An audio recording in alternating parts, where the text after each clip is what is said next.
মৃত্যুর মাধ্যমে সবকিছু শেষ হয়ে যায় না, বরং নতুন আর এক শুরু হয়। আমাদের প্রত্যেককেই আলমে বরজখের বাসিন্দা হওয়া লাগবে। আলমে বরজখের মেয়াদ কাল হলো মৃত্যু থেকে নিয়ে একেবারে পুনরুত্থান পর্যন্ত। প্রত্যেককেই আলমে বরজখের বাসিন্দা হওয়া লাগবে। তবে আলমে বরজখ কারো জন্য হবে কষ্টের জায়গা, কারো জন্য হবে শান্তির জায়গা। কবর জগৎ বলেন আর আলমে বরজখ বলেন, যেটা বুঝতে সহজ হয় সেটাই ধরেন। রাসূল আকরাম সাল্লাল্লাহু আলাইহি ওয়াসাল্লাম বলেন, কারো কবর হবে রাউদাতুম মিন রিয়াদিল জান্নাহ, কারো কবর হয়ে যাবে জান্নাতের একটা বাগান, আর কারো কবর হবে জাহান্নামের একটা গর্ত।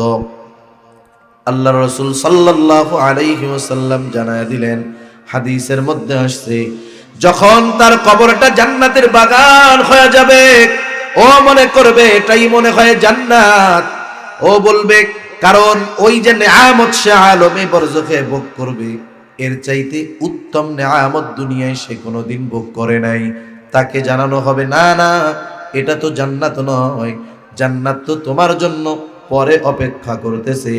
এইবার ওই ফিরিস্তার ওই লোকটা যার কবরটা জান্নাতের বাগান, সে আল্লাহ তাআলার কাছে বলবে, আল্লাহ, আমি আমার আসল ঠিকানায় যেতে চাই, আপনি যথা দ্রুত সম্ভব কিয়ামত কায়েম করেন। আর যার কবরটা জাহান্নামের গর্ত হয়ে যাবে, ও মনে করবে এটাই মনে হয় জাহান্নাম, কারণ এর চাইতে কঠিন কষ্টের আর কিছু হতে পারে না। এইবার তাকে বলা হবে, না, এটা তো জাহান্নাম নয়, এটা তো স্যাম্পল, কিছুই না, বরং প্রকৃত শাস্তি তো তোমার জন্য সামনে আসতেছে। কিয়ামতের ময়দানে বিচার আচারের পরে তোমাকে তোমার আসল ঠিকানায় পাঠিয়ে দেওয়া হবে। এইবার ওই লোকটা বলবে, আল্লাহ, আপনি কিয়ামত কায়েম কইরেন না, কিয়ামত কায়েম কইরেন না। মোট কথা হলো, আমাদের সবাইকে দুনিয়া থেকে ওই জগতের বাসিন্দা হওয়া লাগবে। আলমে বরজখে আমরা সকলেই থাকব দীর্ঘকাল, তবে অনন্তকাল নয়। দীর্ঘকাল তবে অনন্তকাল নয়। ওই সময়ও একটা সময় শেষ হবে সিংহায় ফুৎকারের মাধ্যমে। আল্লাহ তাআলা কোরআনুল কারীমের মধ্যে বলেন, ওয়ানুফিখা ফিস-সূরি ফাসা'iqa মান ফিস-সামাওয়াতি ওয়া মান ফিল আরদি ইল্লা মান শাআল্লাহ। আল্লাহ তাআলা বলেন, প্রথমবার সিংহায় ফুৎকার দেওয়ার পর ফাসা'iqa মান ফিস-সামাওয়াতি ওয়া মান ফিল আরদ, আসমান জমিনের মাঝে যত প্রাণী আছে, মানুষ আছে, সব অজ্ঞান হয়ে যাবে। আল্লাহ তাআলা যেগুলো চান সেগুলো ছাড়া। মুফাসসিরিনে কেরাম বলেন, প্রথমবার সিংহায় ফুৎকারের পর মানুষেরা প্রথমে অজ্ঞান হবে, এরপরে সকলের মৃত্যু ঘটবে। দ্বিতীয়তে আরো একটা সিংহায় ফুৎকার দেওয়া হবে, তবে প্রথমবার সিংহায় ফুৎকারের কত সময় পর, কত কাল পর দ্বিতীয়বার সিংহায় ফুৎকার দেওয়া হবে, সুনির্দিষ্ট কোন সময়ের কথা জানা যায় না। হযরত আবু হুরায়রা রাদিয়াল্লাহু তাআলা আনহু থেকে বর্ণিত, তিনি বলেন, প্রথমবার সিংহায় ফুৎকারের 40 পর দ্বিতীয়বার সিংহায় ফুৎকার দেওয়া হবে। জিজ্ঞাসা করা হলো, ও আবু হুরায়রা, 40 দিন পর? তিনি বললেন, না, 40 সপ্তাহ পর না, 40 মাস পর না, 40 বছর পর না, তাইলে কত পর? এই হিসাব যিনি জানেন তিনি কে? মুফাসসির বলেন, 40 পর বলতে যেহেতু আবু হুরায়রা 40 বছর পর্যন্ত বলছেন না, তার মানে কমপক্ষে আলমে বরজখে সবচাইতে কম সময় যে থাকবে তাকেও কমপক্ষে 40,000 বছর থাকতে হবে। আল্লাহ তাআলার আদেশে ইসরাফিল আলাইহিস সালাম দ্বিতীয়বার আরেকটা সিংহায় ফুৎকার দিবে। আল্লাহ তাআলা বলেন, সুম্মা নুফিখা ফীহি উখরা ফাইযা হুম কিয়ামুন ইয়ানজুরুন। দ্বিতীয়বার সিংহায় ফুৎকার দেওয়ার পর প্রত্যেকে তার অবস্থান থেকে দাঁড়ায় যাবে, ডানে বামে তাকায়া দেখতে থাকবে কি হইতেছে এগুলা। আল্লাহ রাব্বুল আলামিন ওই দিনটার কথাই তো কোরআনুল কারীমের মধ্যে স্মরণ করায় দেন। আল্লাহ তাআলা কোরআনুল কারীমের আরেক জায়গায় বলেন, সূরা ইয়াসিনের মধ্যে, ওয়ানুফিখা ফিস-সূর فإذا هم من الأجداث إلى ربهم ينسلون আল্লাহ রাব্বুল আলামিন বলেন, দ্বিতীয়বার সিংহায় ফুৎকার দেবার পর প্রত্যেকে তার অবস্থান স্থল থেকে দাঁড়ায় যাবে, উঠে যাবে, জাগ্রত হয়ে যাবে। ইলা রাব্বিহিম ইয়ানসিলুন, প্রত্যেকে তাদের রবের দিকে ছুটতে থাকবে। এখনো বিচার হয় নাই, কোনো কিছু প্রতিষ্ঠিত করা হয় নাই, কাউকে জান্নাতে দেওয়া হয় নাই, কাউকে জাহান্নামে দেওয়া হয় নাই, শুধু ময়দানে উঠছে।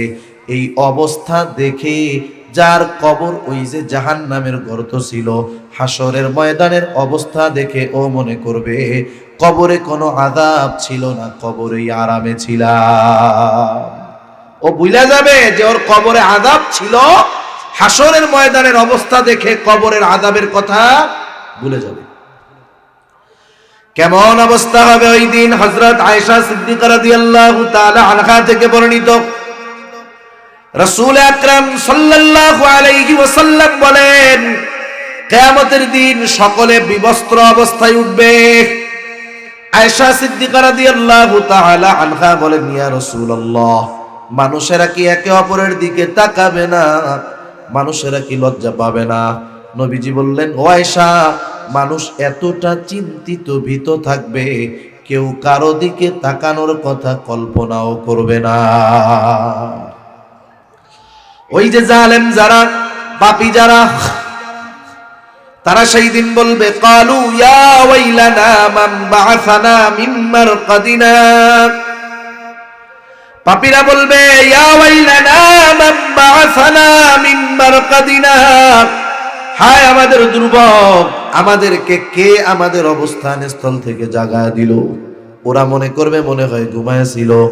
এইবার মুমিনরা অথবা ফেরেশতারা জবাব দিবে, হাযা মা ওয়া'দার রহমানু ওয়া সাদাকাল মুরসালুন। মুমিনরা অথবা ফেরেশতারা জবাব দিবে, হাযা মা ওয়া'দার রহমান, এটাই হলো দয়াময়ের সেই প্রতিশ্রুত দিবস, যেই দিবসের সত্যায়ন রাসূলগণ করেছেন। প্রত্যেকটা নবী, প্রত্যেকটা রাসূল উম্মতদেরকে দাওয়াত দিছে, আল্লাহর হুকুম মানো, নবীর কথা মানো, আল্লাহ তাআলার প্রতি ঈমান আনো, দুনিয়ায় শান্তি পাবা, আখিরাতে মুক্তি পাইবা। যদি আল্লাহর হুকুম না মানো, বেঈমান হও, কিয়ামতের দিন কিন্তু তোমাদের জন্য নির্ধারিত হয়ে যাবে জাহান্নাম। যেই দিবসের সত্যায়ন রাসূলগণ করেছেন, এটাই সেই দিবস, এটাই হলো সেই ইয়াউমুল হাশর, এটাই হলো ইয়াউমুল কিয়ামা, এটাই হলো ইয়াউমুল জাযা, এটাই তো সেই প্রতিদান দিবস, এটাই সেই একত্রিতকরণ দিবস, যেই দিবসের স্মরণ প্রত্যেক রাকাত নামাজের মধ্যে আছে না নাই? সূরা ফাতিহা ইমামের পেছনে যখন নামাজ পড়ি, ইমাম পড়ে কেরাত, ইমামের কেরাত, মুসল্লির কেরাত, একা যখন পড়ি নামাজ, তখন নিজে সূরা ফাতিহার মধ্যে বলি মালিকি ইয়াউমিদ্দিন, বলি কি বলি না? ইমাম সাহেব বলে কে বলে না? এই যে মালিকি ইয়াউমিদ্দিন, কোন দিনের কথা? তথা ওই কিয়ামতের দিবসের কথা, যেই দিনের একচ্ছত্র অধিপতি, যেই দিনের অধিপতি হলেন আল্লাহ। আল্লাহ তাআলা সেই দিন আমাদেরকে আমাদের কর্মের পূর্ণ প্রতিদান দিবেন। এই জন্য ওই দিবসের নাম হলো ইয়াউমুল জাযা। আল্লাহ তাআলা বলেন, ওয়া ইন্নামা তুওয়াফাউনা উজুরাকুম ইয়াউমাল কিয়ামাহ ফামান যুহজিহা আনিন নার ওয়া উদখিলাল জান্নাতা ফাকাদ ফাজ। আল্লাহ তাআলা বলেন, প্রত্যেককে তার কর্মের পূর্ণ প্রতিদান দেওয়া হবে। সেই দিন যাকে আগুন থেকে বাঁচায়া জান্নাতে প্রবেশ করানো হবে, আল্লাহ তাআলা বলেন ফাকাদ ফাজ, সে সফল হয়ে যাবে। তার মানে ওই দিন আমাদের দুনিয়ার কর্মের পূর্ণ প্রতিদান আল্লাহ দিবেন। শুধু তাই না, প্রতিদান দেওয়ার জন্য দুইটা জিনিস দরকার। এক নাম্বার দরকার হলো ওই কর্মের সাক্ষী, দুই নাম্বার দরকার হলো ওই কর্ম সংরক্ষণ দলিলপত্র। আল্লাহ তাআলা সাক্ষীও রাখছেন, কর্ম সংরক্ষণ করছেন। সব সাক্ষীর কথা বাদ দেন, দুনিয়ায় আমরা যেই কাজগুলো করি, একা করি, দলবদ্ধভাবে করি, রাতে করি, দিনে করি, ঘরে করি, বাইরে করি, যেখানেই করি না কেন, দুনিয়ার কেউ না জানুক না দেখুক, যিনি দেখেন, যিনি জানেন, যিনি শোনেন, তিনি কে? তাহলে আমাদের কর্মের সবচাইতে বড় সাক্ষী কে? জোরে বলেন। আল্লাহ তাআলা বলেন কাফা বিল্লাহি শাহীদা, সাক্ষী হিসাবে আমি আল্লাহ যথেষ্ট। আরো সাক্ষী আছে, আমি ওদিকে আর যাব না। তাহলে 1 নাম্বার দরকার সাক্ষী, 2 নাম্বার কর্ম সংরক্ষণ দরকার। আমার আপনার প্রত্যেকের কাঁধে ফেরেশতা আছে না নাই? নাকি 2-1 জন আছে হুজুর আমগুলো আর থাকে না? আসেনি? সবার সাথে আছে এই ফেরেশতা। এই ফেরেশতা কখনো আলাদা হয় না। এই ফেরেশতাগুলো কখনো কি হয় না? আলাদা হয় না। একবারে গুনাহ করার সময় থাকে, ব্যভিচার যে করে ব্যভিচার করার সময় তারা থাকে, দেখে, জানে, কর্মগুলো লেখে। আল্লাহ তাআলা বলেন কিরামান কাতিবিনা ইয়ালামুনা মা তাফআলুন। আল্লাহ তাআলা বলেন কিরামান কাতিবিন, সম্মানিত লেখকদ্বয় জানে তোমরা কি আমল করো। শুধু জানে তা নয়, ডান কাঁধে যিনি তিনি আমাদের ভালো কর্মগুলো লেখেন, বাম কাঁধে যিনি মন্দ কর্মগুলো লেখেন। আরো একজন ফেরেশতা আছে, সেই জন্য কথাবার্তা বলার সময় বুঝে শুনে বলতে হবে। আল্লাহ তাআলা বলেন মা ইয়ালফিযু মিন কাউলিন ইল্লা লাদাইহি রাকীবুন আতীদ। সদা তৎপর একজন ফেরেশতা আমাদের সাথে নিযুক্ত আছে। মানুষ যা জবান দিয়ে বলে আল্লাহ তাআলা জানায় দেন, ওই সদা তৎপর ফেরেশতা ওই কথাটাকে সাথে সাথে সংরক্ষণ করে রাখে। এই কথা তো আল্লাহ আরো আগে জানাইলেন যে কথা ধ্বংস হয় না। কিন্তু এই জামানায় বিজ্ঞানীরা বলতেছে মানুষ যেই কথাগুলো বলে কথাগুলো কিন্তু ধ্বংস হয়ে যায় না। কথাগুলো বাতাসের মধ্যে থাকে, বাতাসের মধ্যে উড়ে, এই কথাগুলো ধ্বংস হয় না। বিজ্ঞানীরা এখন চেষ্টা করতেছে যে আমাদের অতীতের বড় বড় মনীষী যারা ছিলেন বাতাসের মধ্য থেকে তাদের কথাগুলোকে বাহির করার জন্য এই চেষ্টা তারা করতেছে। বলেন তো, যেই আল্লাহ মানুষকে এই জ্ঞান দান করলেন, ওই জ্ঞান দ্বারা তারা বুঝতে পারলো মানুষের কথা বাতাসে আছে, ওই আল্লাহ যদি কিয়ামতের ময়দানে বলে ওরে বাতাস, আব্দুর রহিম দুনিয়ায় কত কথা বলছে, সব কথাগুলো আলাদা করে আমার সামনে হাজির করো, বলেন তো আল্লাহর জন্য এটা সহজ নাকি অতি সহজ? অতি সহজ, অতি সহজ। তাহলে আমাদের কাজ রেকর্ড হয়, লেখা হয়, কথা সংরক্ষণ হয়, সবগুলা আমলনামা ফাইল আকারে প্রস্তুত হয়ে যায়। কিয়ামতের দিন ওই যে ইয়াউমুল হাশর, যেই দিন সকলকে একত্রিত করা হবে, ওই দিন আল্লাহ তাআলা আমার আপনার দুনিয়ার সব কর্মগুলো ছাইড়া দিবে। মাঝে মধ্যে দেখেন ওই যে ভিডিও ফাঁস হয়, ভিডিও ফাঁস দেখেন না? যখন খুব লাফালাফি করে হঠাৎ করে আমরা দেখি যে কাকুর ভিডিও একটা ফাঁস হয়ে গেছে। দেখেন না কাকুর ভিডিও ফাঁস হয়েছে? কাকু এক ভিডিও ফাঁসে কুল ঠান্ডা হয়ে গেছে। বুঝছেন তো কোন কাকু? একটু চিন্তা করে দেখেন, ওর কর্মটা সংরক্ষণ ছিল ও জানে না। দুনিয়ার মানুষ যদি আরেক মানুষের কর্ম সংরক্ষণ করে রাখতে পারে, আল্লাহ তাআলা পারেন কি পারেন না? কিয়ামতের দিন ওই আমলনামা মানুষের কাছে আল্লাহ তাআলা পৌঁছায় দিবেন। আমলনামাগুলো ছেড়ে দেওয়া হবে। কারো আমলনামা ডান হাতে, কারোটা বাম হাতের মধ্যে যাবে।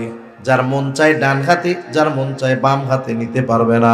বরং আমলনামা কে ডান হাতে পাবে কে বাম হাতে পাবে এটা নির্ধারণ করবেন যিনি তিনি কে।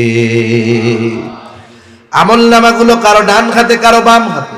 ডান হাতে যারা আমলনামা পেল তারা তো সফল, তারা আনন্দিত হয়ে যাবে।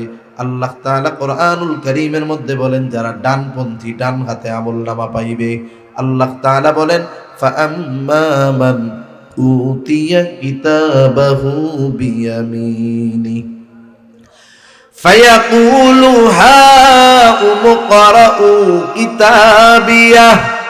আল্লাহ তাআলা বলেন যারা ডান হাতে আমলনামা পাবে তারা আনন্দে অন্যদেরকে বলবে হাউম ইকরাউ কিতাবিয়া, এই তো আমার কিতাব তোমরা পড়ো। খুশির ঠেলায় আনন্দের ঠেলায় বলবে পড়ো।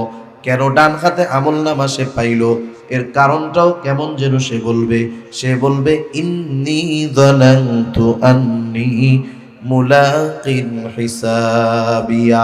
আমি ডান হাতে আমলনামা পাওয়ার কারণ হলো আমি এই ব্যাপারে দৃঢ় বিশ্বাস করতাম যে আমাকে আমার হিসাবের মুখোমুখি হওয়া লাগবে, হিসাবের সামনে দাঁড়ানো লাগবে। এই বিশ্বাস দুনিয়ায় রাখতাম, মন্দ কাজ ত্যাগ করতাম, ভালো কাজ করতাম। এই জন্য কিয়ামতের ময়দানে আমলনামা কোন হাতে? ডান হাতে আমলনামা এই জন্য পেয়েছে। আরেক দল বাম হাতে আমলনামা পাবে, সামনাসামনি নয়। বাম হাতে যারা আমলনামা পাবে তাদের হাতটাকে বুক চিরে পেছন দিকে নেওয়া হবে, এরপরে বাম হাতে আমলনামা দেওয়া হবে। আমলনামা পাবার পর তারা বলবে ওয়া আম্মা মান উতিয়া কিতাবাহু বিশিমালি ফায়াকুলু ইয়া লাইতানি লাম উতা কিতাবিয়া ওয়া লাম আদরি মা হিসাবিয়া। বাম হাতে আমলনামা পাবার পর সে বলবে ইয়া লাইতানি লাম উতা কিতাবিয়া, হায় রে আমার কপাল পোড়া দুর্ভোগ, আমি যদি এই আমলনামা না পাইতাম। শুধু তাই না, ওয়ালাম আদরি মা হিসাবিয়া, আমি যদি আমার এই হিসাবের খবরটা না জানতাম কতই না ভালো হতো। মোট কথা হলো ডান হাতে আমলনামা পাবে তারা দুনিয়ায় নেক কাজ করে যারা, বাম হাতে আমলনামা পাবে তারা দুনিয়ায় বেঈমান আর বদ কাজ করে যারা। আপনারা বাংলা একটা পড়ছেন, কর্ম যেমন ফল তেমন, ঠিক না? যেমন কর্ম তেমন ফল। আল্লাহ তাআলা বলেন কুল্লু নাফসিন বিমা কাসাবাত রাহিনা। আল্লাহ তাআলা বলেন প্রত্যেকটি প্রাণ তার কর্মের নিকটে দায়বদ্ধ। মুফাসসিরিনে কেরাম বলেন এই জায়গায় উদ্দেশ্য হলো গুনাহগার যারা বাম হাতে আমলনামা পেয়েছে, যারা বদকার যারা, তারা তাদের নিজেদের বদ কর্মের জন্য আবদ্ধ থাকবে তথা জাহান্নামে আবদ্ধ থাকবে। ইল্লা আসহাবাল ইয়ামিন, তবে যারা ডান হাতে আমলনামা পেয়েছে তারা নয়, কারণ ডান হাতে যারা আমলনামা পাবে তাদের ঠিকানা হলো জান্নাত। এইবার দুনিয়ায় বলেন তো যারা জান্নাতে যাবে, ডান হাতে আমলনামা পায় যারা জান্নাতে যাবে, জান্নাতে গিয়ে তারা দুনিয়ায় যার সাথে পরিচয় ছিল জান্নাতে গিয়ে সবাইকে খুঁজতে থাকবে। এই যে মাহফিল আয়োজন করেছে যুবকেরা, একজন যদি জান্নাতে যায় বাকি বন্ধুদেরকে খুঁজবে, পরিচিতদেরকে খুঁজবে। বলেন তো আমরা জান্নাতে যাওয়ার পর কেউ কি দুনিয়ায় যাদের সাথে পরিচয় ছিল সবাইকে জান্নাতের মধ্যে পাবে নাকি? কারণ সব তো জান্নাতি না, কিছু জাহান্নামীও আছে না নাই? আল্লাহ তাআলা জান্নাতি আর জাহান্নামীদের মধ্যে দেখা ও কথাবার্তার ব্যবস্থা করে দিবে। কারণ জান্নাতি যখন দুনিয়ার সবাইকে খুঁজে জান্নাতি পাবে না, তার মনের মধ্যে চিন্তা আসবে, হায় রে দুনিয়াতে একসাথে খেলাধুলা করতাম, দোস্ত কই গেল? মনে কি চায় কি বলে, জান্নাতে গিয়ে যা মন চাবে সব কিছু জানবেন কে? আল্লাহ তাআলা এই জন্য জান্নাতি আর জাহান্নামীদের মধ্যে দেখা ও কথাবার্তার ব্যবস্থা করে দিবে। জান্নাতীরা জাহান্নামীদের দেখবে, জাহান্নামীরা জান্নাতীদেরকে দেখতে থাকবে। জান্নাতি জাহান্নামীর দিকে তাকায় দেখবে, হায় রে এই তো আমার সেই দোস্ত, এই তো আমার সেই বন্ধু, দুনিয়ায় একসাথে খেলাধুলা করতাম, একসাথেই লেখাপড়া করতাম, আজকে আমি জান্নাতি ও জাহান্নামী। ও এইবার আল্লাহ তাআলার কাছে জান্নাত পাওয়ার কারণে কৃতজ্ঞতার মাত্রা বাড়ায় দিয়া বলবে, আল্লাহ দুনিয়ায় একসাথেই তো চলতাম, একই মাঠে খেলতাম, একই সাথে চলাফেরা করতাম, আল্লাহ আজকে আপনি যদি আমার প্রতি দয়া না করতেন, মেহেরবানি না করতেন, আমিও হয়তো তার সাথে জাহান্নামের মধ্যে থাকা লাগতো। আল্লাহ জান্নাতি আল্লাহ তাআলার প্রতি নেয়ামতের কৃতজ্ঞতা আরো বাড়ায়া দিবে।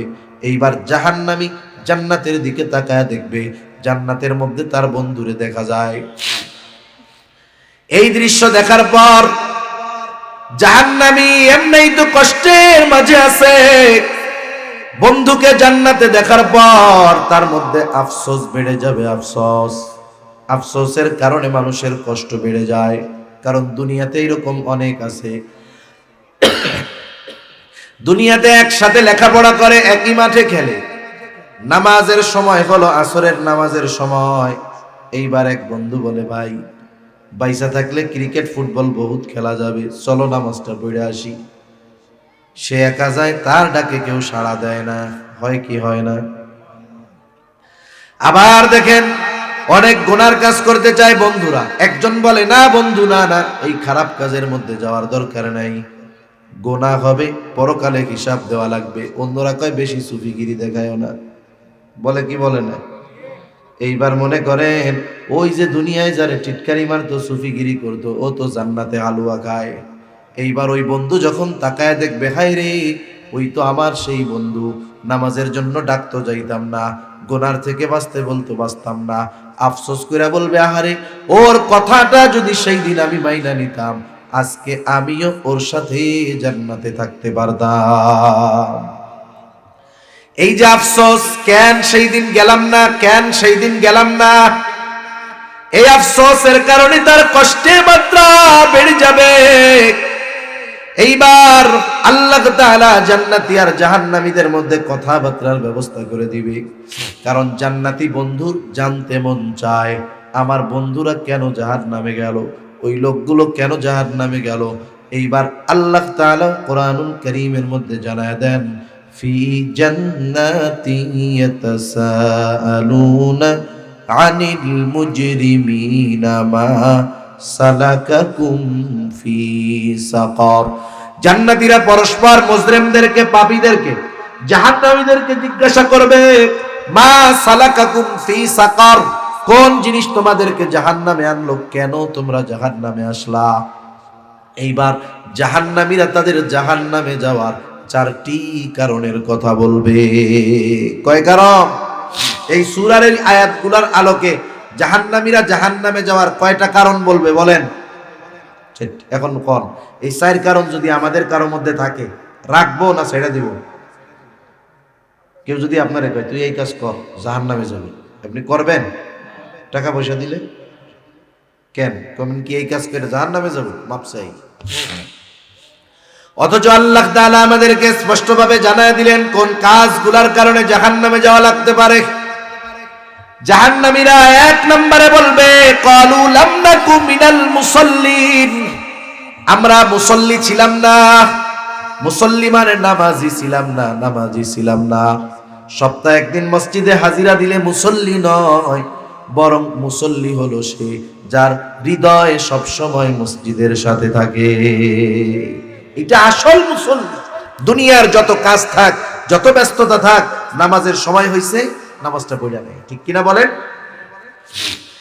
আর যেই লোকটা অন্তর মসজিদের সাথে লেগে থাকে, তার তো ফজিলতের শেষ নাই। রাসূল আকরাম সাল্লাল্লাহু আলাইহি ওয়াসাল্লাম জানায় দেন, কিয়ামতের দিন সূর্যটা একেবারে নিকটে থাকবে, কোথাও কোনো ছায়া থাকবে না, আরশের ছায়া ছাড়া। সেই দিন আরশের ছায়ায় 7 শ্রেণীর মানুষ স্থান পাবে। এর মধ্যে 1 শ্রেণীর মানুষ, রাজুলুন কলবুহু মুআল্লাকুম বিল মসজিদ, রাজুলুন কলবুহু মুআল্লাকুম ফিল মাসাজিদ।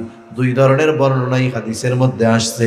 তার মানে ওই লোক কিয়ামতের দিন আরশের ছায়ায় স্থান পাবে যার অন্তর সর্বদা মসজিদের সাথে লাগায়া থাকতো। সে থাকতো তা না, অন্তর মসজিদের সাথে লেগে থাকতো। আপনাদের অনেকের সন্তান, ভাই, বন্ধু বিদেশে আছে না? আছে না 2-1 জন? মাঝে মধ্যে মনে কয় না, আরে দোস্ত আসি তো সৌদি আরব, মনটা পড়ে রয়েছে গেরামো, কয় না এরকম? আসি সৌদি আরব, মন কই? বাড়িতে।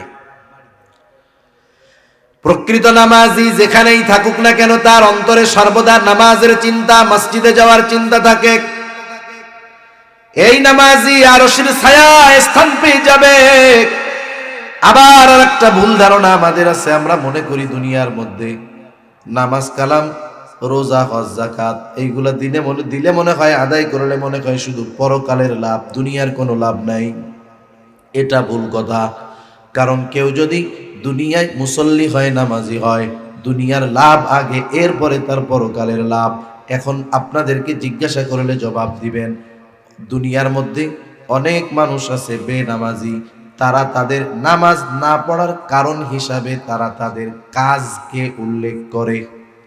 কাজের দোহাই দিয়ে নামাজ পড়ে না। যেমন দোকানদার নামাজ পড়ে না, তার ব্যবসার দোহাই দিয়ে, এটা তার কাজ।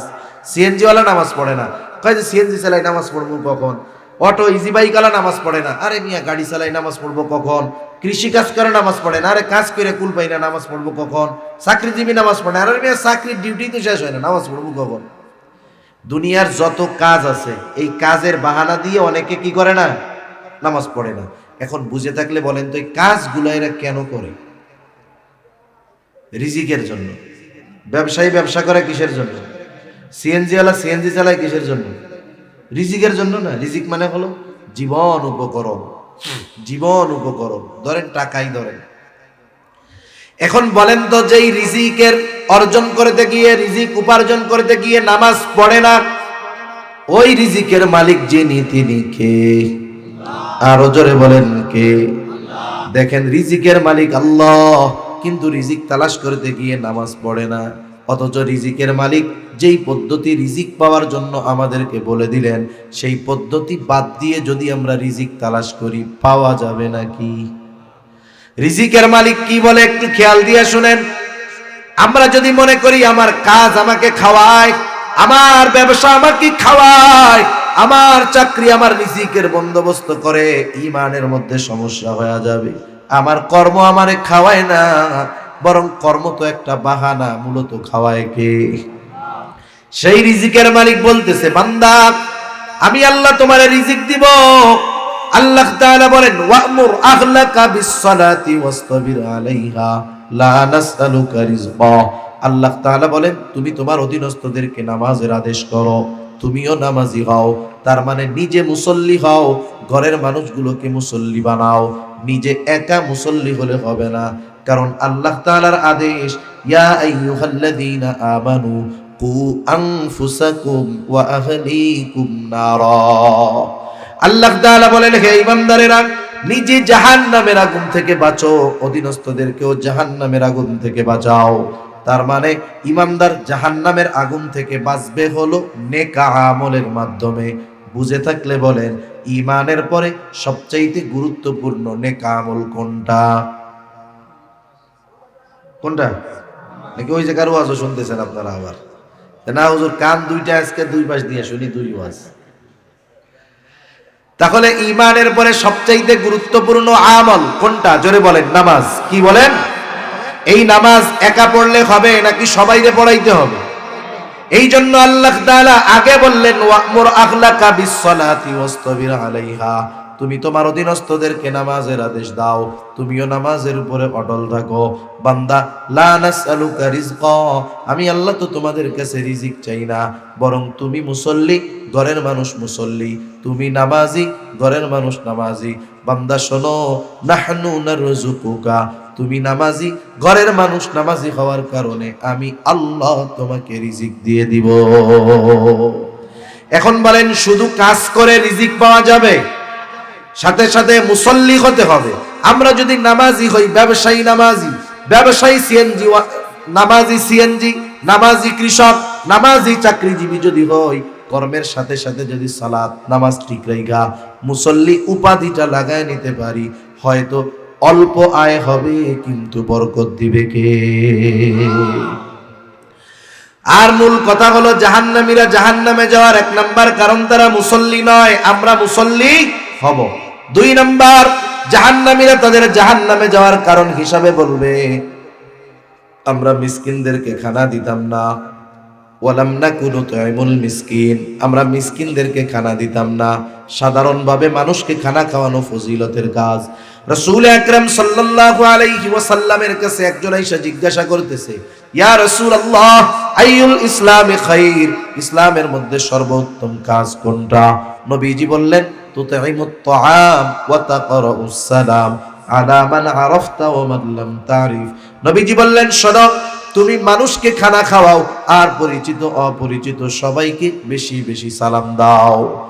নবীজি বললেন, খানা খাওয়াও মানুষকে, কোন স্তর বিন্যাস নবীজি করেন নাই। নবীজি বলেন নাই, ধনীরে খাওয়াইবা গরিবরে খাওয়াবা না, গরিবরে খাওয়াইবা ধনীরে খাওয়াইবা না, পরিচিতকে খাওয়াবা অপরিচিতকে খাওয়াবা না, এমন কিছু নবীজি বলেন নাই। গরিব হোক ধনী হোক, পরিচিত হোক অপরিচিত হোক, দেশি হোক বিদেশি হোক, খানা যদি কেউ কাউকে আল্লাহর সন্তুষ্টির জন্য খাওয়ায়, এই খানা খাওয়ানোর মধ্যে ফজিলত আছে না নাই? সাহাবায়ে কেরাম খানা খাওয়াইতো। আমরা তো অনেক সময় মানুষের দাওয়াত দিয়া শুধু দাওয়াতই করি না, ডাকাতিও করি। আপনাদের এলাকায় সিস্টেম আছে কিনা জানি না, বিবাহের দাওয়াত দিয়া আইনা খাওয়ায়, আবার টেবিল পাইতে টাকাও কালেকশন করে। আছে? এটারে দাওয়াতি না, এটার আধুনিক নাম হলো ডাকাতি। কি নাম? খাইব কয়টিয়া? নইলে 200 টাকা খাইব, 500 1000 এরকম দেওয়া যাইব। এটার নাম দাওয়াতি না, এটার নাম ডাকাতি। এই ধরনের খাওয়ানোর মধ্যে কোনো ফজিলত নাই। সাহাবায়ে কেরাম আল্লাহর জন্য খাওয়াইতো, এই জন্য তাদের খাওয়ানোটা আল্লাহ তাআলার কাছে এত পছন্দনীয় হয় যে তাদের অবস্থা আল্লাহ তাআলা কোরআনুল কারীমের মধ্যেও বলেন। আল্লাহ তাআলা বলেন, ইন্নামা নুতঈমুকুম লিওয়াজহিল্লাহ লা নুরিদু মিনকুম জাযাআন ওয়ালা শুকুরা। আল্লাহ তাআলা বলেন, তারা খানা খাওয়ায় কি বলে? তারা বলে, ইন্নামা নুতঈমুকুম লিওয়াজহিল্লাহ, আমরা তোমাদেরকে আল্লাহর সন্তুষ্টির জন্য খানা খাওয়াইছি। যেহেতু আল্লাহর সন্তুষ্টির জন্য খানা খাওয়াইলাম, লা নুরিদু মিনকুম জাযাআ, আমরা তোমাদের কাছে এই খানা খাওয়ানোর কারণে কোনো প্রতিদান বিনিময় চাই না। শুধু তাই না, আমাদেরকে খানা খাইয়া তোমরা আমাদেরকে ধন্যবাদ দাও, আমাদের কৃতজ্ঞতা প্রকাশ করো, থ্যাংক ইউ দাও, এটাও চাই না। ওয়ালা শুকুরা, আমাদের কৃতজ্ঞতা প্রকাশ করো, ধন্যবাদ দাও, এটাও চাই না, প্রতিদানও চাই না। কারণ খানা খাওয়াইছি কার জন্য? প্রতিদান সেই আল্লাহ দিবেন। এই জন্য সাধারণভাবে আল্লাহর জন্য খানা খাওয়াইলে বড় ফজিলত। সাথে সাথে যদি ওই যারে খানা খাওয়াইলাম সে যদি মিসকিন হয়, অসহায় হয়, ফজিলত কম না বেশি? আরো জোরে বলেন, কম না বেশি? রাসূল আকরাম সাল্লাল্লাহু আলাইহি ওয়াসাল্লাম জানায় দিয়েছেন, যাই হোক মুমিন মিসকিনদের খানা খাওয়ানো এটা বড় ফজিলতের কাজ, এটা হলো মুমিনের কাজ। মুমিনের কাজ হলো মিসকিনদের খানা খাওয়ানো, আর মিসকিনদের খানা না খাওয়ানো এটা হলো কাফেরদের কাজ। আল্লাহ তাআলা কোরআনুল কারীমের সূরা মাউনের মধ্যে কাফেরদের কয়েকটা দোষ ত্রুটির কথা শুরুতেই বর্ণনা করেন। এই দোষগুলোর মধ্যে একটা দোষ হলো ওয়ালা ইয়াহুদ্দু আলা তুআমিল মিসকিন, তারা মিসকিনদের কি দেয় না? জোরে বলেন, কি দেয় না? খাবার দেয় না, খাবার দেয় না। তাহলে মিসকিন অসহায়দের খাবার না দেওয়া এটা কাফেরদের স্বভাব। কাদের স্বভাব? কাফেরদের স্বভাব। মিসকিনদের খানা দেওয়া মুমিনের স্বভাব, খানা না দেওয়া কাফেরদের স্বভাব। মিসকিনদের যদি কেউ খানা দেয়, নিজে দেয়, অপরকে খানা দিতে উৎসাহ দেয়। কোরআনুল কারীমের সূরাতুল ফাজরের মধ্যে আল্লাহ তাআলা মানুষের রিজিক সংকীর্ণতার 4টি কারণ বর্ণনা করেন। এর মধ্যে অন্যতম একটি কারণ, যারা মিসকিনদের খানা দেয় না, অপরকেও উৎসাহ দেয় না, আল্লাহ তাআলা দুনিয়ায় তাদের রিজিক সংকীর্ণ বানায় দেন। আল্লাহ তাআলা বলেন, ওয়ালা তাহাদ্দুনা আলা তুআমিল মিসকিন, যেহেতু মিসকিনদের খানা না দিলে, অপরকে খানা দিতে উৎসাহ না দিলে রিজিক সংকীর্ণ হয়। এই জন্য যখন কেউ নিজে মিসকিনদের খাওয়ায়, অপরকেও খানা দিতে উৎসাহ দেয়, দুনিয়ায় তার রিজিক প্রশস্ত করে দেন কে? আবার এই মিসকিন যদি আমার আপনার প্রতিবেশী হয়, প্রতিবেশী, তাহলে খানা খাওয়ানো শুধু ভালো কাজ নয়, বরং ঈমান সম্পৃক্ত কাজ। আমি আপনি পেট ভরে খাই, প্রতিবেশী অভুক্ত অনাহারে থাকে। সাল্লাল্লাহু আলাইহি ওয়াসাল্লাম বলেন, ওই ব্যক্তি মুমিন নয় যে নিজে পেট পুরে খায় আর তার প্রতিবেশী অভুক্ত থাকে। নবীজি বলেন সে মুমিন নয়। সেজন্য সাধারণভাবে খানা খাওয়ানো ফজিলত, যদি আল্লাহর জন্য খাওয়ায়। মিসকিনদের খাওয়ানো আরো ভালো কাজ। সেই মিসকিন, অসহায়, অভাবী, অভুক্ত যদি আমার প্রতিবেশী হয়, তাহলে এটা আরো বেশি গুরুত্বপূর্ণ বিষয়, ঠিক কিনা বলেন? কারণ এই খানা খাওয়ানো তখন শুধু ভালো কর্মের সাথে সম্পৃক্ত থাকে না, বরং সম্পর্কটা ঈমানের সাথে হয়ে যায়, ঠিক কিনা বলেন? এজন্য জাহান্নামীরা জাহান্নামে যাওয়ার কয় কারণ বলবে? জোরে বলেন, কয় কারণ? 1 নাম্বার কারণ, লাবনাকু মিনাল মুসল্লিন, আমরা মুসল্লি নয়, ওরা মুসল্লি নয়, আমরা মুসল্লি হব। 2 নাম্বার, তারা মিসকিনদেরকে খানা দেয় না, আমরা মিসকিনদেরকে খানা দিব। 3 নাম্বার, ওয়া কুন্না নাখুদু মাআল খাইদিন। আমি আর অল্প সময় 5-7 মিনিটের মধ্যে শেষ করে দেব ইনশাআল্লাহ। তাদের 3য় অভ্যাস ছিল, তারা বলবে, আমরা অনর্থক মজলিসে যারা লিপ্ত থাকতো তাদের সাথে আমরা বসতাম। আমাদের দেশের প্রত্যেকটা চায়ের দোকান অনর্থক মজলিসের আড্ডা, ঠিক কিনা?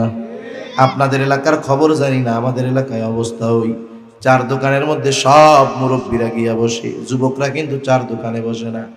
ওরা চার দোকানে জায়গা না পাইয়া ওরা মোবাইল ধরছে আর কি, একবারে মোবাইল টিপে 15 ঘন্টা ধরে। আর মুরব্বীরা চার দোকান দখল দিচ্ছে। হায় হায়, চার দোকানের মধ্যে দুনিয়ার সব বুদ্ধিজীবী সব আছে। যুদ্ধ হইতেছে ইউক্রেন আর রাশিয়া, এই জায়গায় মুরব্বী বুদ্ধি দিয়া যুদ্ধ বন্ধ করে ফেলাইতেছে। বলে কি যুদ্ধ করে পুতিন, বুঝি না, আমারে দায়িত্ব দিলে যুদ্ধ তো 3 দিনে শেষ। হায় হায়, একটু চিন্তা করেন। চায়ের দোকানে টেলিভিশন আছে নি আপনাকে ওইদিকে? যে চার দোকানে টিভি নাই ওর ব্যবসা লালবাতি। ও সকালে যদি 1 কেটলি পানি গরম করে রাত শেষ হয়ে যাবে, কিন্তু কেটলির পানি শেষ হবে না, কারণ তার দোকানে কি নাই? টিভি নেই। হায় হায়, মুরব্বী জোহরের পরে বের হয় খানা দানা খায়া, আর বাড়িতে ফিরে রাত 10টার সময়। একসাথে 8-9 ঘন্টা চার দোকানে বসে টিভি দেখে, গল্প করে, পান খায়। বিড়ি খাওয়ার অভ্যাস থাকলে বিড়ি সিগারেটও খায়। এইবার বলেন তো, কেমন জানি বিগত 40 বছর মুরব্বী মানুষ, কারেন্ট ছিল না, টিভি দেখতে পারে নাই, ওই কাজা সহ আদায় করে, ঠিক না? কাজা সহ আদায় করে। এখন বলেন, বার্ধক্যজনিত কারণে এমনি দৃষ্টিশক্তি কমে, টেলিভিশন দেখলে বাড়ে না কমে? এখন এক দোকানে বসে চাটা খায়, এখন টিভি হয়ে গেছে ছোট। আগে তো চোখের জ্যোতি ভালো ছিল, দেখতো, এখন দেখে না। তোর দোকানে আর এসে চা খাওয়া হবে না। কেন চাচা? তোর টিভি ছোট হয়ে গেছে। আগে ছোটকালে আমরা জামা বানাইতাম না, জামা যখন কয়দিন পরে আর গায়ে লাগে না, কি বলতাম? জামা ছোট হয়ে গেছে। আসলে কি জামা ছোট হয়? না না, আমরা বড় হয়েছি, জামা তো ঠিকই আছে। এখন উনি চোখে দেখে না, কয় তোর ওই ছোট টিভি, ওই জন্য আর আসা যাবে না, দেখা যায় না, অমুকে বড় টিভি লাগাইছে, এই জন্য ওর দোকানে এখন থেকে আমরা বসবো, চা নাস্তা ওই জায়গায় খাবো। তুই টিভি আনবি বড় একটা, বিশ্বকাপ ফুটবল খেলা দেখাইছে না যে টিভিতে, ওইরকম একটা আনবা। হায় হায়, একটু চিন্তা করেন। অনেক যুবক ভাইরা আছেন যে দুনিয়ায় 10, 12, 14 ঘন্টা সময় একটানা মোবাইলের মধ্যে কাটাইতেছে। মোবাইল কম্পিউটারে কাজ আছে, আমরাও করি, প্রয়োজনে দেখা লাগে, অনেক কিছু করা লাগে, ঠিক আছে, কিন্তু অপ্রয়োজনীয় ভাবে কাটাচ্ছেন 14-15 ঘন্টা। মুরব্বীরা 5, 7, 8, 10 ঘন্টা টেলিভিশন দেখতেছেন, বলতেছেন কাম কাজ নাই। 2 ছেলে লেখাপড়া করায় মানুষ বানাইছেন, শহরে আছে, বিদেশে আছে, টাকা পয়সা পাঠায়, আপনি হায়াত আছে, বৈশা আছেন, আনন্দে খাইতেছেন। এখন জিজ্ঞাসা করা হইলো, এত সময় চার দোকানে থাকেন কেন? আপনি কি বলেন? টাইম কাটাই। কি কাটাই? সময় কাটে না, তো এই জন্য চার দোকানে যাই। এখন ওই লোকরে বলা হইলো যে চাচা এক কাজ করেন, আল্লাহ তাআলা এত টাইম দিছে, আপনি 3 চিল্লায়, তাবলিগের 3 চিল্লায় চলে যান। এবার চাচা কি বলবে জানেন? আরে জানো না, আমার চাইতে ব্যস্ত কেউ আর আসেনি, আমার মতো ব্যস্ততা বাইডেনের হইলে এটাও পাগল হয়ে গেল। একটু আগে টাইম কাটানোর জন্য 4 দোকানে বসে আছে। আর যখন বলা হইল করেন ভালো কাজে যাই, তখন ওনার মতো ব্যস্ত আরে দুনিয়ায় কেউ নাই। সেজন্য আপনাদের একটা প্রশ্ন করি, বলেন তো, মৃত্যু কখন হবে আমাদের কারো জানা নাই, কিন্তু আমরা এখানে যারা আছি, হয়তো এমন ছেলেও আছে 10 ঘন্টা মোবাইল টিপে, এমন লোক আছে 10 ঘন্টা চায়ের দোকানে বসে আড্ডা দেয়। যদি আমরা নিশ্চিত হই, নিশ্চিত যে 3 ঘন্টা পরে আমাদের সকলের মৃত্যু হবে, কথার কথা, এইটা যদি নিশ্চিত আমরা হতে পারি, কি করবেন তখন? ওই 10 ঘন্টা মোবাইল টিপতো ছেলে, ও চিন্তা করবে যে হায়াত তো আর 3 ঘন্টা, তাহলে 2 ঘন্টা মোবাইল, ফেসবুক, ইউটিউব চালাই, করবে? মুরব্বী কি চিন্তা করবে নাকি মইরাই তো যাবো 3 ঘন্টা পরে, 4 দোকানে বৈশা 2 ঘন্টা আড্ডা দেই, করবে? মোবাইলওয়ালা মোবাইল ফালা দিবে, 4 দোকানদার দোকান বন্ধ কইরা 2 রাকাত নামাজ হয়তো পড়বে। এই 2 রাকাত নামাজ হবে পৃথিবীর তার জন্য দুনিয়ার শ্রেষ্ঠ নামাজ। হয়তো তাওবা করবে, ওই তাওবা হবে দুনিয়ার শ্রেষ্ঠ তাওবা। তার মানে কেউ যদি জানতে পারে যে আমি 3 ঘন্টা পরে মারা যাব, ইমানদার এই খবর সুনিশ্চিত হওয়ার পর সে যে কাজগুলো করবে, ওই কাজগুলো করার জন্যই আল্লাহ তারে দুনিয়ায় পাঠাইছে। তাইলে তুমি 10 ঘন্টা মোবাইল টিপতেছ, কি করতেছ? হিসাব আল্লাহর কাছে দেওয়া লাগবে। ঘন্টার পর ঘন্টা অনর্থক মজলিসের মধ্যে বসে টেলিভিশন দেখতেছো, হিসাব আল্লাহর কাছে দেওয়া লাগবে। সেই জন্য এই ধরনের অনর্থক মজলিসগুলোর মধ্যে গল্প গুজব, গীবতের মজমা, আল্লাহ তাআলা কোরআনুল কারীমের মধ্যে বলেন, ওয়ালা ইয়াগতাব বা'দুকুম বা'দা আইয়ুহিব্বু আহাদুকুম আন ইয়াকুলা লাহমা আখিহি মাইতা ফাকারিহতুমু, তোমরা পরস্পর গীবত কইরো না। তোমরা কি তোমাদের মৃত ভাইয়ের গোশত খাওয়া পছন্দ করো? ফাকারিহতুমু, অথচ সেটা তোমরা অপছন্দ করো, কিন্তু গীবত করার মাধ্যমে সেটাই তোমরা করো। কেউ রে কইলে দেই দোষ ত্রুটি বলেন না, বলে আছে বলেই তো কই, না থাকলে কইতাম না। আরে দোষ অনুপস্থিত ব্যক্তির মধ্যে আছে বিধায় গীবত হলো, না থাকলে তো অপবাদ হয়ে যায়, ঠিক কিনা বলেন? এজন্য আশরাফ আলী থানভী রহমাতুল্লাহি আলাইহি বলতেন, তোমরা কোন এমন মজলিসের মধ্যে বসবা না যে মজলিসের মধ্যে দুনিয়ারও উপকার নাই, আখিরাতেরও উপকার নাই। কারণ এই ধরনের মজলিসগুলা জাহান্নামে যাওয়ার কারণ হবে। জাহান্নামীরা জাহান্নামে যাওয়ার 4 নম্বর কারণ বলবে, ওয়া কুন্না নুকাযযিবু বিয়াউমিদ্দিন, আমরা কিয়ামতের দিবসকে অবিশ্বাস করতাম।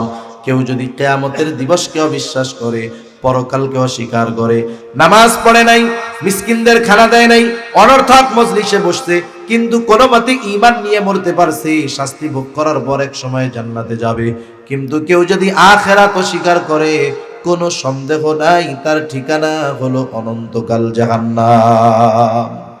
সেজন্য আখিরাতের প্রতি দৃঢ় বিশ্বাস আমাদের রাখতে হবে। এইবার জাহান্নামীরা কেমন যেন বলতেছে, এভাবে চলতেছে আমাদের দুনিয়া, নামাজও পড়ি না, মিসকিনদের খানাও দেই না, ভালো কাজ করি না, অনর্থক মজলিসের মধ্যে বসি, কিয়ামতের প্রতি অবিশ্বাস। হাত্তা আতানাল ইয়াকিন, এমত অবস্থায় দৃঢ় সত্য তথা মৃত্যু চলে আসলো, তাওবা করতে পারলাম না, ভালো কাজ করতে পারলাম না, আমাদের ঠিকানা হয়ে গেল জাহান্নাম। এখন বলেন, জাহান্নামে যাওয়ার যেই 4 কারণ আমাদের কারো মধ্যে থাকলে রাখবো না বাইর করে দিব? জোরে বলেন, থাকবো না রাখবো না বাইর করে দিব?